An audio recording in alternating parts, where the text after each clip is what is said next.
Hello friends, welcome to Abhipedia powered by Abhimanyu IAS. Welcome to this course जिसमें हम पंजाब के GK के multiple choice questions discuss कर रहे हैं. So first of all thank you so much for your overwhelming response. बहुत अच्छा response आ रहा है आप सबका on this particular free course. तो ये फ्री कोर्स सभी के लिए फ्री है और ये ओपन है. So the purpose of this course is कि जो पंजाब के आने वाले एग्ज़ाम्स हैं ग्रुप ए और ग्रुप बी के, उसमें पंजाब की जीके को एक बार अच्छे से रिवाइज किया जा सके. तो इस सीरीज़ में हम ऑलरेडी पंजाब की ज्योग्राफी के मल्टीपल चॉइस क्वेश्चंस और पंजाब की एंशिएंट और मिडीवल हिस्ट्री के कुछ क्वेश्चंस डिस्कस कर चुके हैं. In this video we will be discussing a very important part of Punjab history, that is the Guru period. Sikh Guru से रिलेटेड जो हिस्ट्री का पीरियड है, इसको अलग से ट्रीट किया जाता है पंजाब जीके में. It is not considered as a part of medieval history और modern history. So it transcends that. और सिख गुरुज का जो पीरियड है पंजाब में, that is considered to be very important from the exam point of view. तो आज की इस वीडियो में हम कुछ मल्टीपल चॉइस क्वेश्चन डिस्कस करेंगे on the Sikh gurus. So if you have already prepared it, try to pause the video and try to attempt the question yourself. Do mention your scores in the comment section. And secondly, अगर आपने नहीं prepare किया है, then you can be in touch with that knowledge through this video. So let us start. Question number 1. In which of the following script पे question है, did Guru Gobind Singh ji right Zafarnama? Zafarnama जो गुरु गोबिंद सिंह जी ने लिखा था, वो किस स्क्रिप्ट में लिखा गया था, किसे लिखा गया था, कब लिखा गया था, उसमें क्या था? None of it they are asking. They are asking which script was used. Options are A. Arabic, B. Gurmukhi, C. Persian or D. Shahmukhi. Yes, please answer in the comments. कौन सी स्क्रिप्ट में जफरनामा लिखा गया था? Arabic, Gurmukhi, Persian या फिर शाहमुखी? बहुत ही सीधा सा क्वेश्चन है, इसमें कोई एनालिसिस नहीं है. So yes, it's answer is C, Persian. Persian यानी कि फ़ारसी में लिखा गया था जफ़रनामा. तो जफ़रनामा था क्या?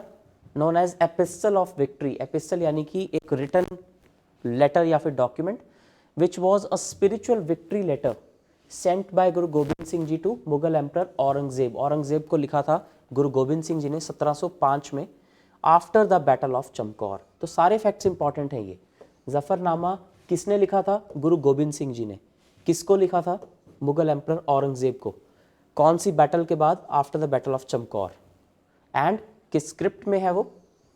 पर्शियन में, यानी कि फारसी भाषा में लिखा गया है. So all the 4 facts are important. किसने लिखा था, किसको लिखा था, किस बैटल के या किस इंसिडेंट के बाद लिखा था, और उसकी स्क्रिप्ट कौन सी थी. All these 4 facts are important. Question number 2. In which of the following Udasi और travel did Guru Nanak Dev ji visit मक्का? मक्का गए थे गुरु नानक देव जी, तो कौन सी उदासी में गए थे? तो गुरु नानक देव जी ने कुल 4 उदासियां की थी, पहली, दूसरी, तीसरी और चौथी. किस उदासी में या किस यात्रा के दौरान वो मक्का गए थे in the middle east? Options are first, second, third और फोर्थ. कौन सी उदासी में वो मक्का गए थे? That is the question. काफ़ी सीधा सा, बहुत ही सिंपल क्वेश्चन है. स्टेट सर्विसेज में ऐसे डायरेक्ट फैक्चुअल क्वेश्चंस आते हैं, स्टेटमेंट बेस्ड क्वेश्चन भी पूछे जाते हैं, बट इस तरह के क्वेश्चन भी काफ़ी आते हैं. So you either know the answer और you don't know the answer. कोई थर्ड ऑल्टरनेटिव नहीं होता है. अगर आपकी नॉलेज थोड़ी ब्रॉड है, then you can use the elimination method. That's the only way to go. So yes, let me know your answers.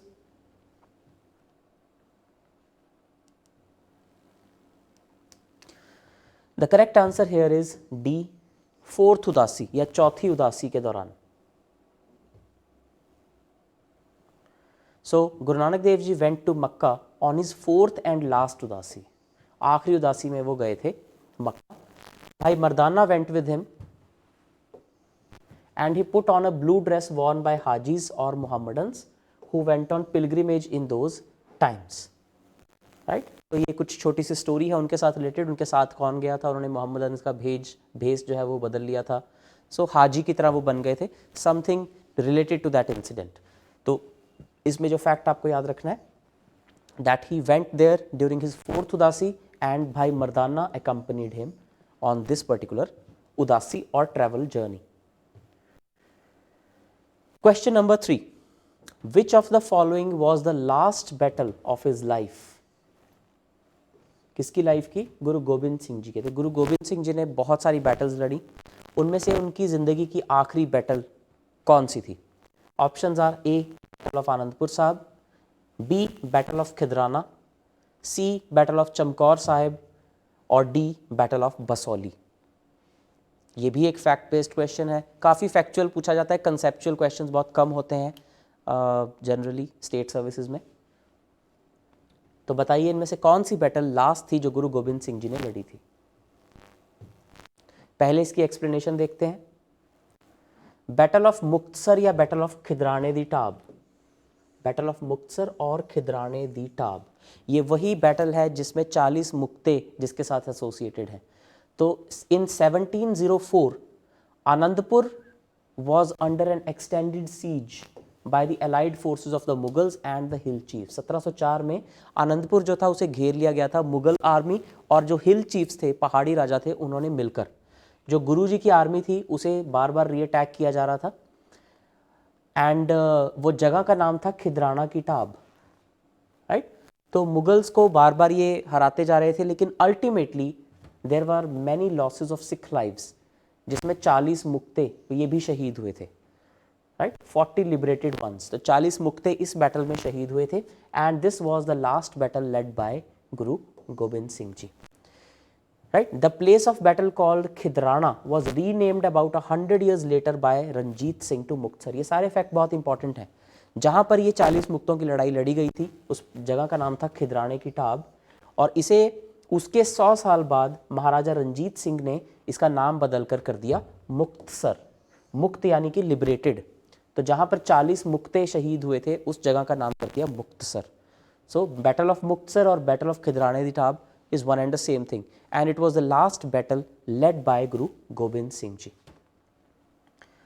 right? So he named it in honor of those who gave their lives for the cause of liberation। तो ये इसकी explanation है। तो आपका जो answer हो जाता है that is battle of Khidrana और बैटल ऑफ मुक्तसर। तो दोनों में से कोई भी ऑप्शन होता वो सही आंसर होता। So it was the last battle led by Guru Gobind Singh ji. Okay,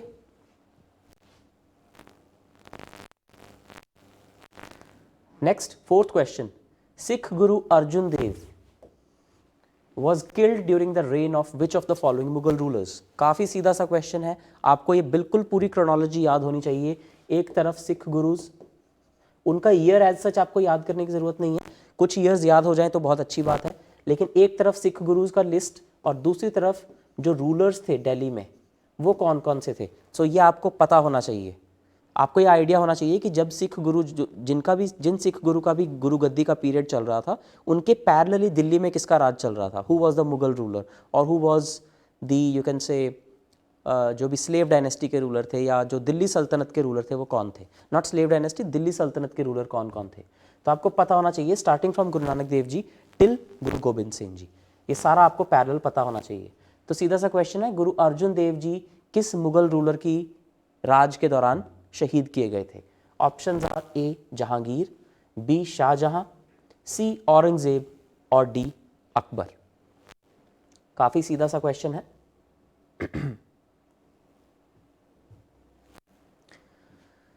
yes, so Guru Arjun Dev ji executed during the period of Jahangir। A Jahangir is the correct answer।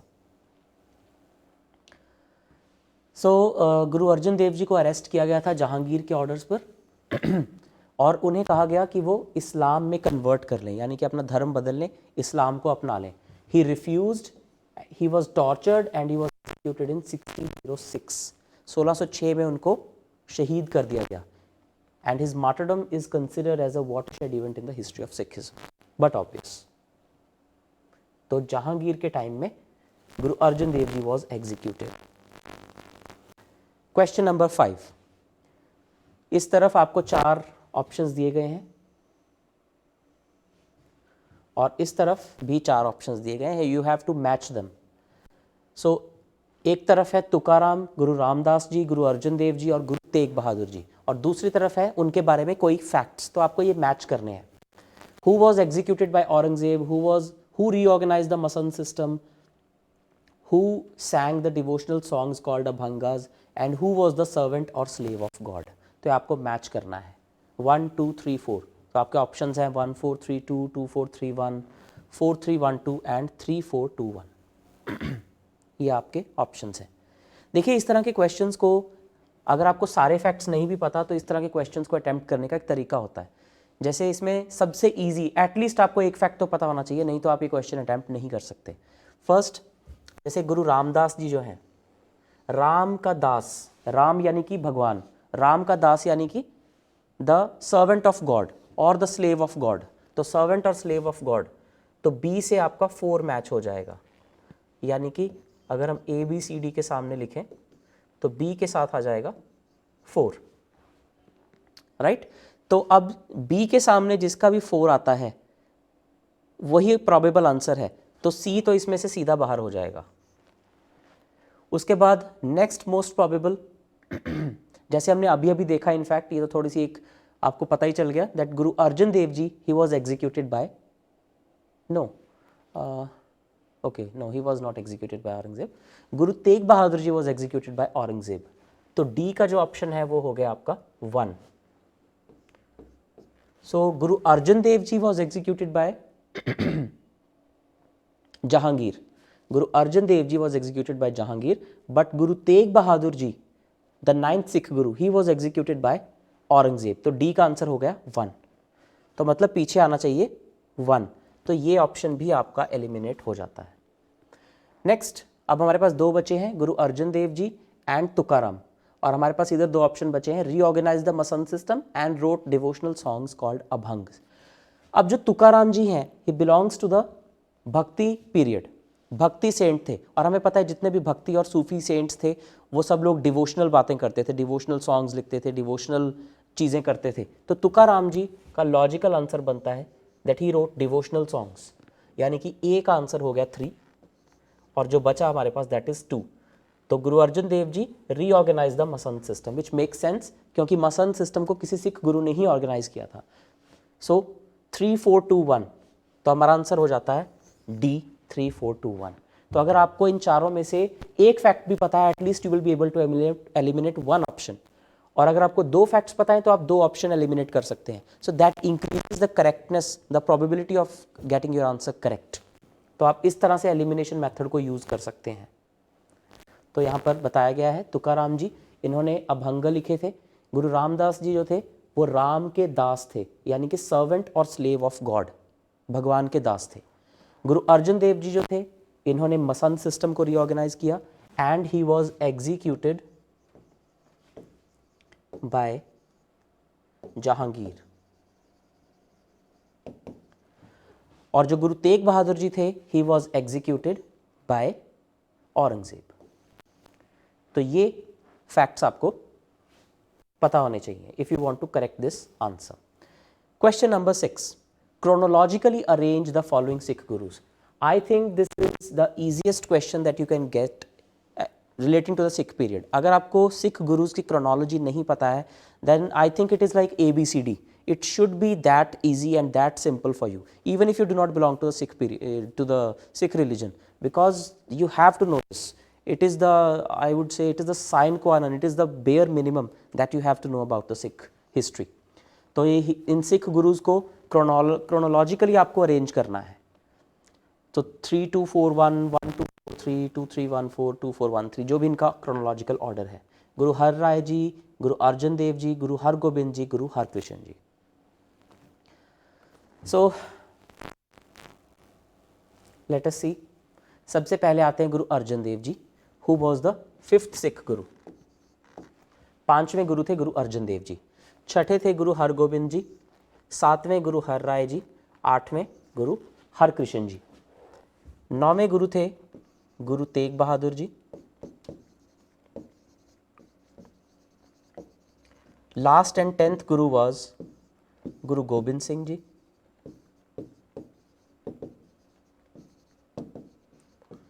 Starting from the first, पहले गुरु थे गुरु नानक देव जी, सेकंड गुरु थे Guru Angad Dev ji, third Guru was Guru Amardas ji,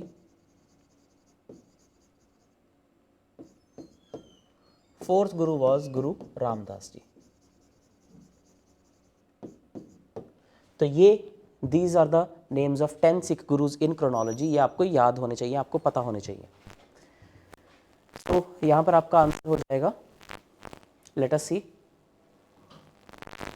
so Guru Arjan Dev ji was the fifth Sikh Guru, Guru Hargobind ji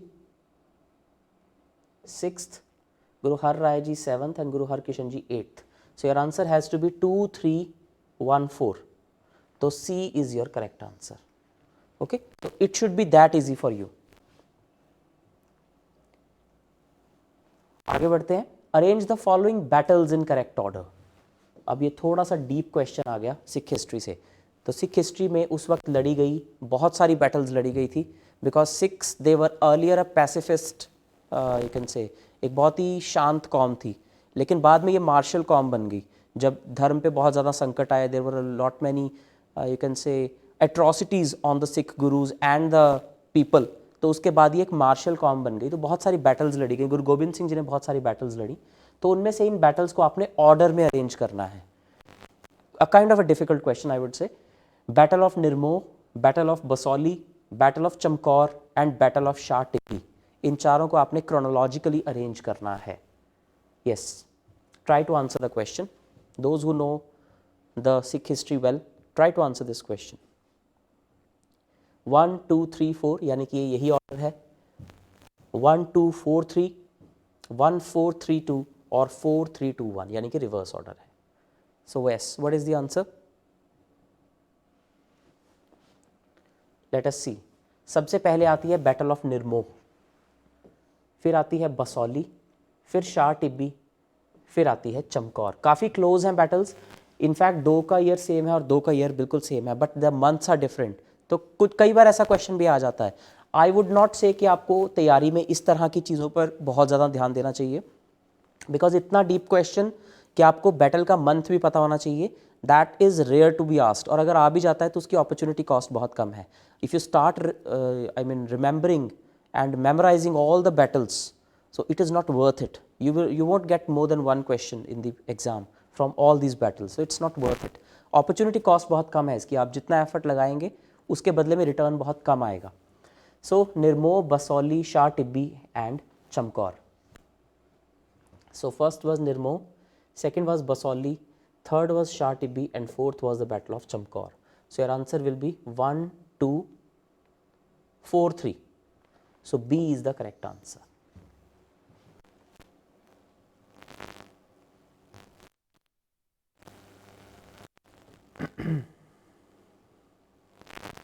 Next question, 8th. Which of the following town of Punjab has been sanctified by visits from 8 of the 10 Sikh Gurus? इनमें से कौन सा ऐसा town है पंजाब का जहां पर 10 सिख गुरुओं में से 8 सिख गुरुओं ने अपने चरण डाले, यानी कि वो वहां पर रहे या वहां पर विजिट किए, उस जगह पर गए। ऐसा एक टाउन है पंजाब में, वो इनमें से कौन सा है? ऑप्शंस आर ए गोइंदवाल साहब, बी कीरतपुर साहब, सी सुल्तानपुर या फिर डी खडूर साहब।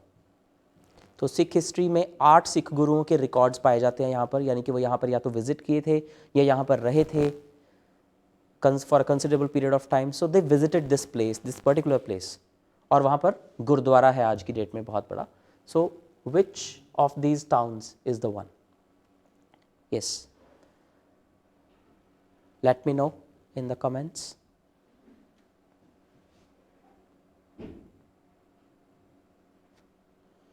सो इसका जो करेक्ट आंसर है that is the Khadur Sahib. The Khadur साहब इज द करेक्ट आंसर।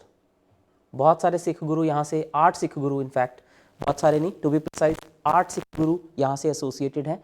उनमें से जो बहुत इंपॉर्टेंट वाले हैं लेट अस डिस्कस। तो खडूर साहब कहाँ है? तरन तारण डिस्ट्रिक्ट में फॉल करता है। तो गुरु नानक देव जी जो थे, Shri Guru Nanak Dev ji during his preaching hours, during his preaching tours, came 5 times to this place. Preaching towards यानी कि उदासियों के टाइम पे भी, और जब वो प्रवचन देते थे तब भी वो 5 बार खडूर साहब जिन्होंने विजिट किया था। उसके बाद सेकंड सिख गुरु गुरु अंगद देव जी जो थे, जब वो गुरु बने, he came from Kartarpur Pakistan to Khadur Sahib on the orders of गुरु नानक देव जी। तो गुरु नानक देव जी ने उन्हें यहीं पर बुलाया था, खडूर साहब में ही। When he sat on the throne he came from Kartarpur Pakistan to this place. तो गुरु अंगद देव जी भी इसके साथ एसोसिएटेड हैं। Then third Guru Guru Amardas ji, he came to Shri Guru Angad Dev ji and for around 12 years उनकी उन्होंने डिवोशनल सर्विस की। तो थर्ड गुरु भी एसोसिएटेड हैं। तो इस तरह से 8 सिख गुरु हैं जो खडूर साहब से एसोसिएटेड हैं। तो जो सबसे प्रोमिनेंट है वो ये पहले 3 सिख गुरु हैं। So you should know these type of facts as well. Question number 9. Consider the following statements about the third Sikh Guru. अब थर्ड सिख गुरु की बात कर रहे हैं, यानी कि गुरु अमरदास जी की बात कर रहे हैं।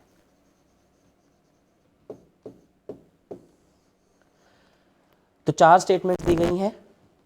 Let us see. Number 1, Guruji founded Khadoor साहब। सेकंड, ही कंस्ट्रक्टेड वेल और बाउली, जिसको स्टेप वेल बोलते हैं, with 84 steps to reach water for bathing. Third, he laid down 6 ceremonies for the occasion of birth, marriage and death. And fourth, he chose Bhai Jetha as his spiritual successor. तो ये चारों statements के according आपको बताना है कि आंसर क्या है। Only 1, 2 and 3, 2, 3 and 4 and none of the above. Yes, ये 4 स्टेटमेंट्स है। Let me know your answer. Only 1, 2 and 3, 2, 3 and 4 or none of the above.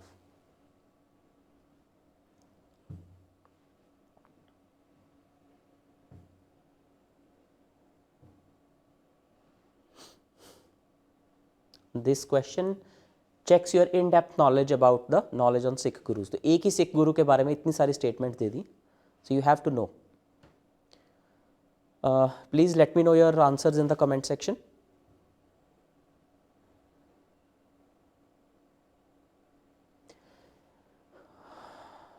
Okay, देखिए एक बात जो मैंने डेलिबरेटली आपको नहीं बताई अब तक, वो ये कि इसमें वो करेक्ट नहीं बल्कि इनकरेक्ट स्टेटमेंट पूछ रहे हैं। सो हर बार जब भी मैं आपको ये क्वेश्चन डिस्कस करता हूँ, मैं आपको ये बता देता हूँ कि वो कीवर्ड क्या है, करेक्ट है या इनकरेक्ट है, लेकिन इस क्वेश्चन में मैंने आपको वो नहीं बताया, डेलिबरेटली नहीं बताया, सो दैट आपको पता चले कि अगर आप उस वर्ड को स्किप कर देते हैं, the answer can be the exact opposite. तो अगर वो करेक्ट स्टेटमेंट पूछ रहे होते तो इसका आंसर होता 2, 3 and 4, क्योंकि ये तीनों स्टेटमेंट्स करेक्ट हैं। लेकिन वो पूछ रहे हैं incorrect statement, so then the answer is 1 only. सिर्फ ये स्टेटमेंट गलत है, बाकी तीनों स्टेटमेंट सही हैं। सो हाउ सिर्फ एक वर्ड स्किप करने की वजह से your entire answer can be wrong, even if you know all the facts correctly. अब अगर आपको ये सब कुछ पता है कि हाँ पहली स्टेटमेंट गलत है, ये तीनों ठीक है, even then you will mark a incorrect answer, क्योंकि आपने क्वेश्चन ठीक से नहीं किया। ये करेक्ट नहीं, इनकरेक्ट स्टेटमेंट के बारे में पूछ रहा है, तो बिल्कुल रिवर्स हो जाएगा answer. So those who are answering see, इसका मतलब अगर उन्होंने स्टेटमेंट गलत पढ़ ली, क्वेश्चन गलत पढ़ लिया, तो उनका आंसर एक्चुअली 1 होना चाहिए था। सो yes, Guru Amardas ji constructed a Bauli with 84 steps. Yes, he laid down 6 ceremonies for occasion of birth, marriage and death, and he chose Pai Jetha as his spiritual successor. Pai Jetha जो कि बाद में बने गुरु रामदास जी, वही गुरु रामदास जी, राम के दास यानी कि servant और स्लेव ऑफ गॉड। सो ये तीनों स्टेटमेंट्स करेक्ट हैं, but he was not the founder of Khadoor साहब। तो सिर्फ एक ये फैक्ट गलत है, तो he was the founder of Goindwal Sahib. तो गुरु अमरदास जी जो थे, he founded Goindwal Sahib and not Khadoor साहब। So I hope आपको इम्पोर्टेंस समझ आ गई है, importance of reading the question correctly. So last question, question number 10, which Sikh guru is also known as बाल प्रीतम या बाला प्रीतम? किस सिख गुरु को बाला प्रीतम कहा जाता है? बहुत ही सीधा सा क्वेश्चन है। ए गुरु हरकृष्ण जी, B Guru Angad Dev ji, C Guru Amardas ji and D गुरु हर राय जी। किस सिख गुरु को बाला प्रीतम कहा जाता है या बाल प्रीतम कहा जाता है? देखिए बाल का मतलब है यहाँ पे चाइल्ड, जैसे बच्चों को बाल, बच्चे ऐसे बोल देते हैं हम, तो बाल प्रीतम, प्रीतम यानी कि बहुत प्यारे, और बाल यानी कि वो बच्चे थे. So it's a sufficient hint कि इनमें से एक ही सिख गुरु हुए हैं जो who was a child actually, but he was made a Sikh guru because of his wisdom, because of, वो इनमें से कौन से थे? Who was the child Sikh guru out of all these? Correct answer is Guru Harkrishan ji. 8th Sikh guru, इनको बाल गुरु भी कहा जाता है या बाल प्रीतम भी कहा जाता है, as he was the youngest Sikh guru, और ये बहुत थोड़े टाइम के लिए सिख गुरु रहे. He being a child possessed high attainments and he taught with all the confidence to those who asked him about the truth. तो वो थे बहुत कम उम्र के, but he had all the necessary wisdom required to become a Sikh guru. तो गुरु हरकृष्ण जी was known as बाल गुरु और बाल प्रीतम. तो यहाँ आपका आंसर हो जाएगा A, Guru Harkrishna ji, and he was the 8th Sikh guru.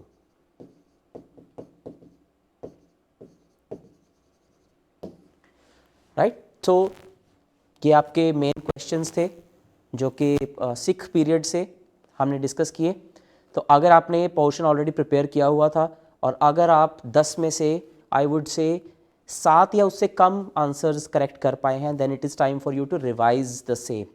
Okay, तो ये टेस्ट करने से खुद को यही फ़ायदा होता है that you know that how much you actually know where you stand in the competition.